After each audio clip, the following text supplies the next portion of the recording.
Hello everyone, good morning. आप सभी लोगों का बहुत बहुत स्वागत है आज की इस हमारे क्लास में, जिसमें कि टॉप 15 यानी कि टॉप 15 क्वेश्चन को देखेंगे। सारे प्रश्न इंपॉर्टेंट रहने वाले हैं, तो सभी लोग जुड़ जाइए। क्लास को एक बार शेयर कर देंगे। जो लोग भी क्लास में पहली बार जुड़े हैं तो प्लीज़ चैनल को सब्सक्राइब करेंगे, बेल आइकन को प्रेस करेंगे, ताकि वीडियो का नोटिफिकेशन डेली आप सभी लोगों को मिल सके। और जो लोग भी जुड़े हैं सभी लोग लास्ट तक बने रहिएगा। एक बार जल्दी से क्लास को आप लोग शेयर करिए, फिर हम लोग चलते हैं आज के फर्स्ट क्वेश्चन को देखते हैं। पहला प्रश्न देखेंगे क्या है। तो पहला प्रश्न, ठीक है, रोग के फैलाव का नियंत्रण किस प्रकार का प्रिवेंशन है। तो किस प्रकार का रोकथाम पूछा गया है आप लोगों से। ठीक है, प्रिवेंशन क्या होता है, रोकथाम वो पूछा गया है। रोग के फैलाव के नियंत्रण का किस प्रकार का प्रिवेंशन है, तो बताना है आप लोगों को। ठीक है, प्राथमिक, द्वितीयक, तृतीयक या चतुर्थ क्या हो जाएगा यहाँ पे, प्राथमिक हो जाएगा। राइट आंसर क्या होगा, फर्स्ट ऑप्शन ए हो जाएगा। यानी कि प्राथमिक रोकथाम का मतलब क्या होता है, तो बीमारियों या चोटों जैसी स्वास्थ्य समस्याओं के होने कि पहले उनके बचाव करना। ठीक है, पहले उनका बचाव करना, जैसे टीकाकरण के द्वारा करेंगे। खराब आदतों को बदलना या खत्म कर देना। ठीक है, खराब स्वास्थ्य वाले पदार्थों या ठीक पदार्थों को जैसे फास्ट फूड वगैरह छोड़ना, उससे पहले छोड़ देना, ताकि ठीक है स्वास्थ्य खराब ना हो। ठीक है, भोजन विकारों के शुरुआती दौर में ही रोकना। ठीक है, ये सब सारी चीजें होती हैं। ठीक है, देखिए, और प्राथमिक उपचार के टीकाकरण के द्वारा भी इसे रोका जा सकता है, तो ध्यान रखिएगा। आगे बढ़िए, नेक्स्ट क्वेश्चन को देखेंगे। लोकिया के निर्वहन किसके दौरान होता है।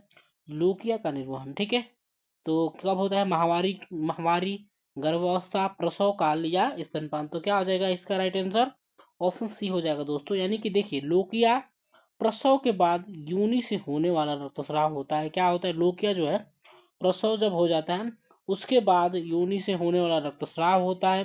लोकिया का निर्वहन कब होता है, तो लोकिया का निर्वहन कब होता है दोस्तों, तो प्रसव के बाद होता है। यह प्रसव के बाद लगभग 3 से 6 सप्ताह तक रहता है। कब रहता है, तो प्रसव के बाद 3 से 6 सप्ताह तक रहता है। ये चीज ध्यान रखना है। लोकिया में रक्तस्राव जो है गर्भावस्था की परत से निकलने वाले उत्तक और बलगम होता है। प्रसव के बाद पहले कुछ दिनों तक लोकिया का रंग गहरा लाल होता है। ठीक है, क्या होता है, लोकिया का रंग गहरा लाल होता है। एक बार तीनों बताइए। ठीक है, लोकिया के प्रकार को आप लोगों को कमेंट बॉक्स में लिखना है, क्योंकि मैंने इसका पहले आप लोगों को बता दिया है। ठीक है, पहले ही आप लोगों को बता दिया इसका सारा डिटेल रूप में।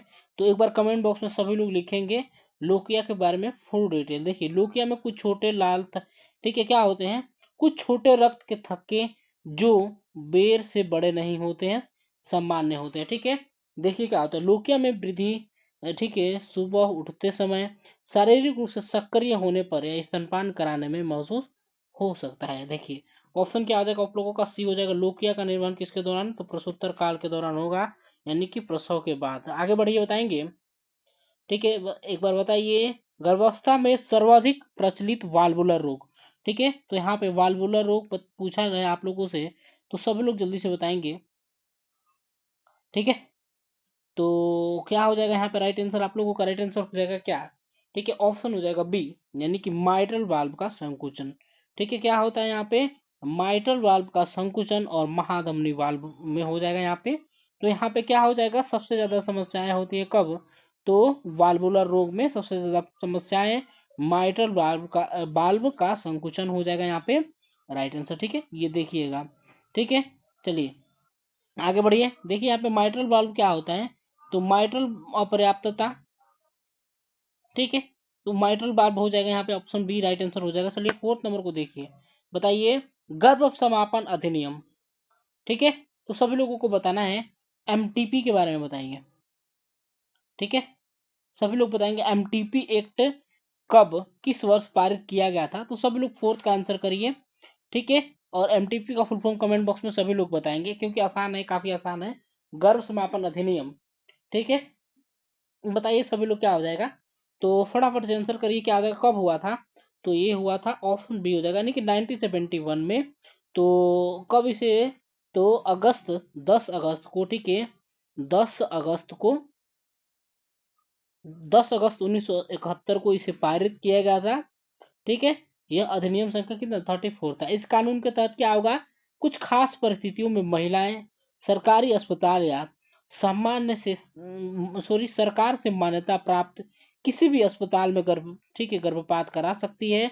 इस कानून का उद्देश्य क्या था? तो सुरक्षित गर्भपात होने से, सुरक्षित असुरक्षित गर्भपात होने से होने वाली मौतों और बीमारियों को कम करना। यानी कि देखिए, असुरक्षित जो गर्भपात होता था उससे जो मृत्यु होता था उसका रोकना इसका उद्देश्य था, एमटीपी एक्ट का, ध्यान रखिएगा। चलिए आगे बढ़िए, नेक्स्ट क्वेश्चन को देखेंगे। फिफ्थ नंबर बताएंगे, अल्फा फीटोप्रोटीन का उच्च स्तर किसके निदान के लिए है? तो सभी लोग बताएंगे अल्फा फीटोप्रोटीन क्या होता है। तो एक प्रकार का परीक्षण है जो कि भ्रूण की असामान्यताओं, यकृत विकार और कुछ तरह के कैंसर का पता लगाने के लिए किया जाता है, अल्फा फीटोप्रोटीन टेस्ट। ठीक है, तो यहाँ पे सभी लोग जल्दी से बताइए, आंसर करिए, क्या हो जाएगा? तो ऑप्शन बी हो जाएगा, हिपोटोमा। तो अल्फा फीटोप्रोटीन का उच्च स्तर किसके निदान के लिए किया जाता है? तो हिपोटोमा के निदान के लिए किया जाता है। ठीक है, तो ध्यान रखना है यहाँ पे आप लोगों को। चलिए ठीक है, आगे बढ़ते हैं, नेक्स्ट क्वेश्चन को देखेंगे। छठा नंबर बताएंगे, रक्त कैंसर के लिए निम्न में से कौन सा रोग लक्षण सांकेतिक है? तो रक्त कैंसर के लिए सभी लोग जल्दी से बताइए, क्या हो जाएगा? ठीक है, तो सब लोग यहाँ पे बताइए जल्दी से, क्या हो जाएगा? ठीक है, रक्त कैंसर के लिए निम्न में से कौन सा लक्षण सांकेतिक है? ठीक है, स्तन बढ़ जाना, स्तन की नाजुकता, या क्या होगा? सभी लोग एक बार जल्दी से बताएंगे। ठीक है, या निपलों का कालापन होगा, निपलों से एक तरफा रक्तस्राव। ठीक है, तो बताइए रक्त कैंसर के ठीक है कई सांकेतिक लक्षण होते हैं, जैसे कि स्तन में गांठ या मोटापा, स्तन का आकार में बदलाव होगा, स्तन की त्वचा में गाढ़ा या सिकुड़न, निप्पल से दूध के अलावा स्राव। ठीक है, तो इसमें राइट आंसर क्या हो जाएगा? छठे नंबर का क्या होगा? तो ऑप्शन डी हो जाएगा। ठीक है, यानी कि निप्पलों से एक तरफा स्राव हो जाएगा, राइट आंसर, निप्पलों से एक तरफा स्राव इसमें राइट आंसर हो जाएगा। और काफी चीजें होती है, स्तन की त्वचा पर लालिमा भी हो सकता है यहाँ पे, तो ऑप्शन डी राइट आंसर होगा स्तन कैंसर के बारे में। ठीक है, चलिए आगे बढ़िए, नेक्स्ट क्वेश्चन को देखेंगे। 7 नंबर बताएंगे, फॉदर गिल्स ऑपरेशन। ठीक है, फॉदर गिल्स ऑपरेशन किया जाता है, फादर गिल ऑपरेशन किया जाता है। ठीक है, सर्विक्स टीयर में, सर्विक्स कैंसर में, यूटेरिन संक्रमण या यूटेरिन प्लेस। तो क्या हो जाएगा? फॉदर गिल ऑपरेशन जो होता है गर्भावस्था के आगे बढ़ने के इलाज के लिए किया जाता है। ठीक है, सॉरी, किया जाने वाला एक प्रकार का शल्य प्रक्रिया है। इसमें मैनचेस्टर ऑपरेशन के नाम से भी जाना जाता है, तो इसको क्या मैनचेस्टर ऑपरेशन के नाम से भी जाना जाता है। तो ध्यान रखिएगा यहाँ पे क्या हो जाएगा? ठीक है, यह ऑपरेशन गर्भपात को सुरक्षित करने के लिए किया जाता है। ठीक है, तो यहाँ पे क्या हो जाएगा? इसमें देखिए, इसमें क्या होता है, इसकी प्रक्रिया क्या होता है? तो फैलाव और क्यूटरेजेस हो जाएगा। और यहाँ पे देखिए क्या हो जाएगा, 7 का क्या होगा? ऑप्शन डी हो जाएगा, यूटेरिन प्रोलेप्स हो जाएगा, राइट आंसर क्या हो जाएगा? ठीक है, यूटेरिन प्रोलेप्स हो जाएगा यहाँ पे राइट आंसर। ये क्या होता है? ये तब होता है जब गर्भाशय अपनी समान स्थिति से नीचे खिसक जाएगी, तो क्या होता है? यूटेरिन प्रोलेप्स उसे कहा जाता है। ठीक है, तो ये चीज ध्यान रखना है। ठीक है, और सर्वाइकल टीयर क्या होता है? सॉरी, सर्वाइकल या सर्विकल टीयर, तो गर्दन की हड्डी में होने वाला एक छोटा सा, ठीक है, आंसू होता है। इसे ग्रीवा, ठीक है, बलई आंसू या ग्रीवा कुंडलाकार आंसू के नाम से भी जाना जाता है। ठीक है, सर्वाइकल कैंसर क्या होता है? तो बड़े कैंसर से रक्तस्राव की संभावना अधिक होने और यूनि से दुर्गंध युक्त स्राव और पेल्विस क्षेत्र में दर्द हो सकता है। इसमें सर्वाइकल कैंसर में यूटेरिन संक्रमण बताना है आप लोगों को। ठीक है, तो ये क्या होता है? यूटेरिन संक्रमण क्या होता है? तो इस एंडोमेट्रियोसिस कहा जाता है। क्या कहा जाता है? यूटेरिन संक्रमण को क्या कहेंगे? तो एंडोमेट्रियोसिस कहा जाएगा। गर्भाशय की परत में बैक्टीरियल संक्रमण के कारण होने वाला सूजन होता है ये। ठीक है, क्या होता है? तो एक एक प्रकार का ये क्या हो सकता है? तो सेक्सुअल ट्रांसमिशन, गर्भावस्था के कारण सेक्सुअल ट्रांसमिशन, जैसे कि क्लोस्ट्रिडियम टेटनियो और गोनेरियो भी हो सकता है। तो ध्यान रखना है यहाँ पे टेनिन संक्रमण, ठीक है, का कारण। आगे बढ़िए, नेक्स्ट क्वेश्चन को देखेंगे। कॉर्ड एक व्यक्ति है जो कि क्या है? नपुंसक है, पुरुष है, ठीक है, प्रजनन क्षम है, ठीक है, कुछ विशिष्ट स्त्रियों के लिए नपुंसक है, या सर्जरी के पश्चात, ठीक है, प्रजनन क्षम बना है। तो यहाँ पे बताइए सर्जरी के बाद बना है या क्या हो जाएगा? तो यहाँ पे क्या हो जाएगा आप लोगों का? 8 का राइट आंसर ऑप्शन सी हो जाएगा, यानी कि कुछ विशिष्ट स्त्रियों के लिए नपुंसक है। क्वाड एक व्यक्ति क्या है? तो जो कि क्या है? तो कुछ विशिष्ट स्त्रियों के लिए क्या है, नपुंसक होता है। ठीक है, ये चीज ध्यान रखना है। ठीक है, चलिए आगे बढ़ेंगे हम लोग, नेक्स्ट क्वेश्चन को देखेंगे। 9th नंबर बताएंगे, निम्नलिखित में से कौन सा बिशप स्कोर के अवयव यानी कि घटक नहीं है। बिशप स्कोर का घटक कौन सा नहीं है, ग्रीवा, ठीक है, सुसंगति, ग्रीवा विस्फारण, सिर की स्थिति या सिर का अवस्थान। तो यहाँ पे क्या हो जाएगा, सभी लोग बताएंगे। बिशप स्कोर क्या होता है, तो गर्भावस्था के दौरान गर्भाशय ग्रीवा की जांच का एक तरीका होता है बिशप स्कोर। ठीक है, यह स्कोर प्रसव के लिए शरीर की तैयारता का आकलन करने में मदद करता है। बिशप स्कोर के आधार पर यह पता चलता है कि प्रसव के लिए प्रेरण की जागरूक होगी या नहीं होगी। तो इसके बारे में कुछ जानकारी जानेंगे हम लोग बिशप स्कोर के बारे में। बिशप स्कोर को, ठीक है, क्या सर्विक्स स्कोर या, ठीक है, पेल्विक स्कोर भी कहा जाता है इसे। ठीक है, सर्विक्स स्कोर भी कह सकते हैं इसे, क्या कहेंगे, ठीक है, ठीक है, सर्विक्स स्कोर कह सकते हैं, सर्विक्स स्कोर कह सकते हैं इसे, ध्यान रखिएगा। या इसे क्या कह सकते हैं, तो pelvis, sorry pelvic, pelvic score भी कह सकते हैं इसे। ठीक है, पेल्विक स्कोर भी इसे कहा जा सकता है। इसे प्रस्तुति एवं स्त्री रोग, ठीक है, एमेरिटस प्रोफेसर एडवर्ड बिशप के द्वारा विकसित किया गया था। तो किसके द्वारा, एडवर्ड बिशप के द्वारा किया गया था। तो इसका राइट आंसर क्या हो जाएगा, ऑप्शन डी होगा।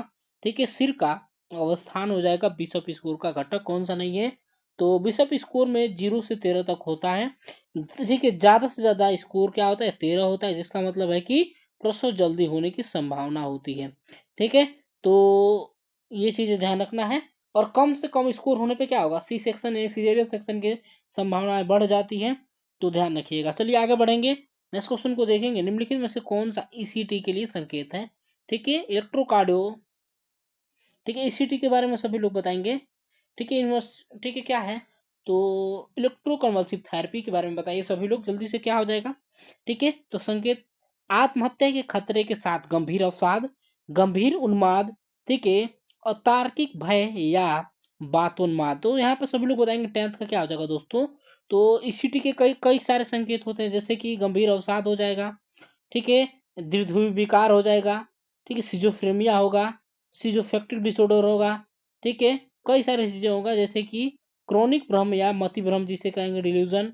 तो यहाँ पे क्या हो जाएगा, तो ध्यान रखिएगा, ऑप्शन क्या हो जाएगा यहाँ पे, ए हो जाएगा, यानी कि आत्महत्या के खतरे के साथ गंभीर अवसाद जो ईसीटी के लिए संकेत है, यानी कि ठीक इलेक्ट्रोकन्वल्सिव थेरेपी एक प्रकार का दुर्धर्व विकार है, सिजोफ्रेमिया और अन्य मानसिक स्वास्थ्य स्थितियों के इलाज में किया जाता है। ठीक है, ठीक है, और इन, ठीक है, उनके लिए किया जाता है जिस, ठीक है, जिसमें अवसाद क्या है, दवाओं से ठीक नहीं हो सकता है, उसमें किया जाता है ईसीटी। चलिए आगे बढ़िए, यहाँ पे बताइए।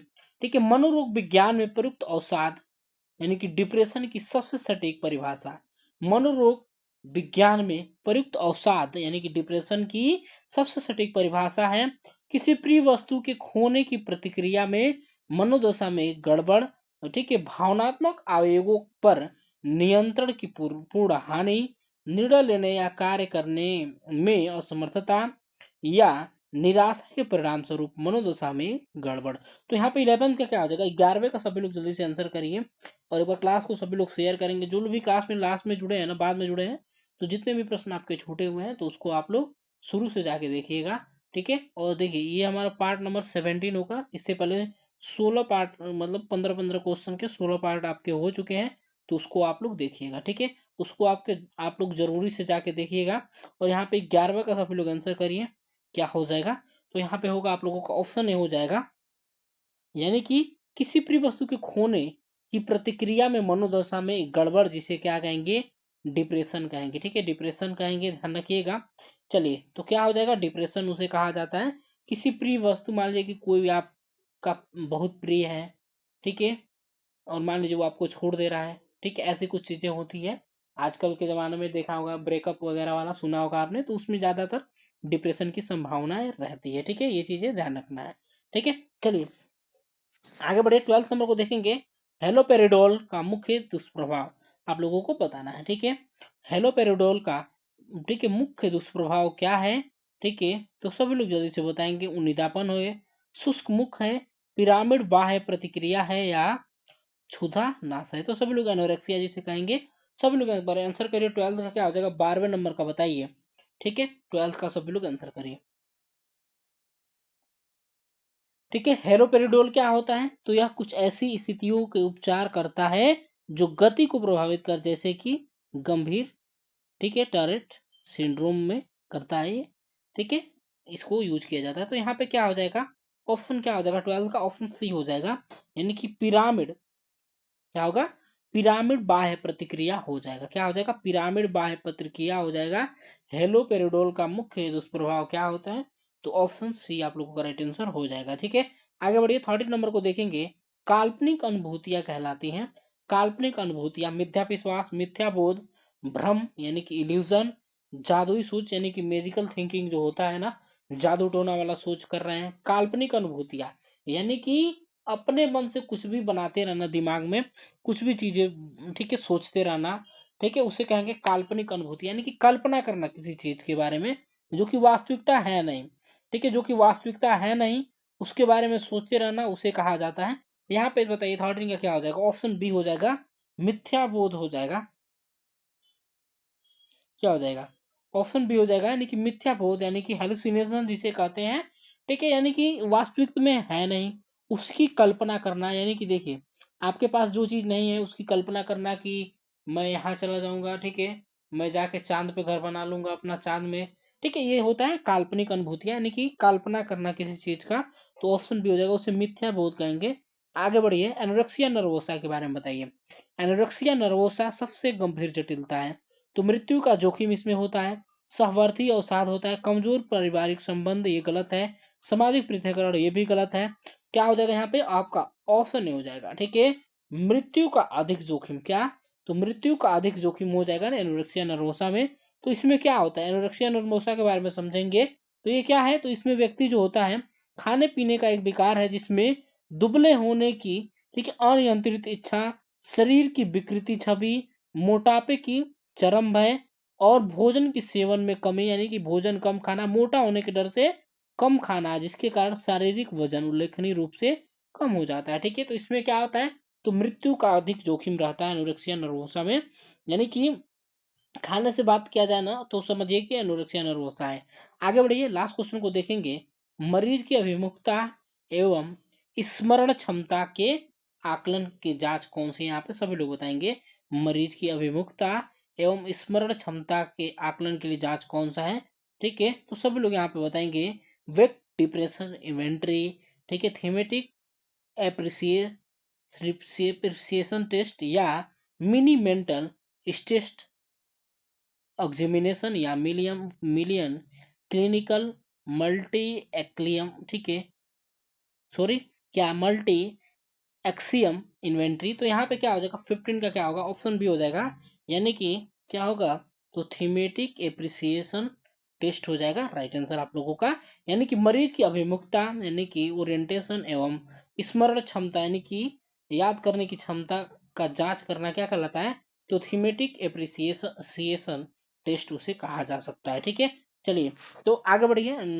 जो लोग भी वीडियो को लाइक नहीं किया, वीडियो को लाइक करेंगे। चैनल को यदि आपने अभी तक सब्सक्राइब नहीं किया है, प्लीज़ चैनल को सब्सक्राइब करेंगे। बेल आइकन को प्रेस नहीं किया है तो बेल आइकन को प्रेस करेंगे। मिलेंगे कल सुबह आप सभी लोगों से अगली क्लास में। तब तक के लिए bye, take care, thank you so much for watching, have a great day. धन्यवाद। अपना स्कोर बता के सभी लोग जाएंगे और रेगुलर 9 बजे क्लास में जुड़ जाया करें आप लोग। Bye bye and take care.